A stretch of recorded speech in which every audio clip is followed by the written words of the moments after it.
오늘 아침 조간 쭉 살펴봤는데 한국일보만 사설로 살짝 다루고 도하 모든 언론들이 다루지 않고 있는 게 있으니 바로 지난 금요일에 있었던 대통령 기자단 만찬입니다. 네.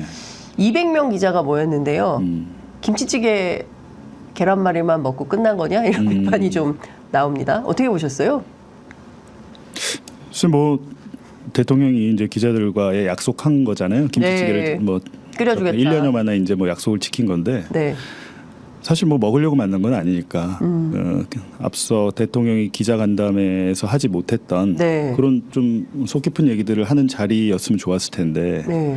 단순히 먹고 끝났다는 이렇게 뭐 보도가 나오더라고요. 네. 그런 부분에 대해서는 아쉽죠. 왜냐하면 그때 당시 기자회견에서 네. 대통령에게 기자들이 질문 안 한 것 중에 하나가 언론 자유 지수가 너무 떨어져 있고 그렇죠. 방송통신심의위원회가 그 심의 제재를 너무 남발하고 심지어는 심의위원장의 청부 민원 의혹까지 언론에서 제기된 그렇죠. 마당에 그런 것들에 대해서 기자가 단 한마디도 하지 않는 것, 그리고 기자들에 대한 출국 금지와 압수수색이 이뤄진 이 현실에 대해서 같은 동료 기자들이 질문을 하지 않았다는 것은 저로서는 좀 섭섭하기도 하고 네. 결과적으로는 그런 것들이 이제 국민들에게도 손해죠. 왜냐하면 언론이 제대로 된 사실, 진실을 전하지 않으면 국민들은 이제 그 언론이 전해준 것만 보고 파편적인 네. 사실만을 저게 진실이구나 이렇게 받아들이거든요.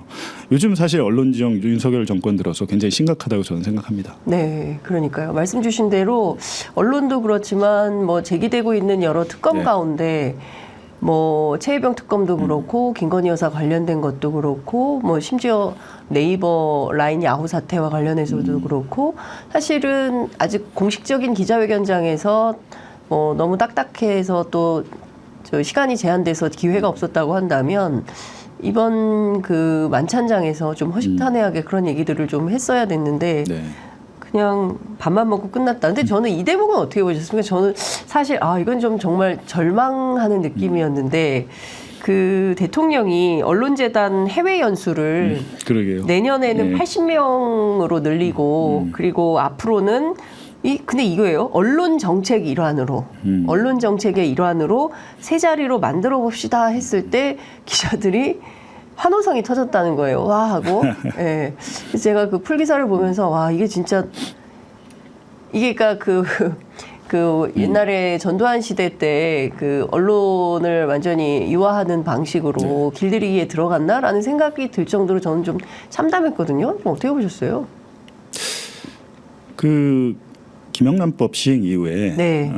기자들이 해외 연수 가기 어려워졌어요. 왜냐하면 삼성이 언론재단을 없앴잖아요. 네. 국정농단 수사받고 하면서 네.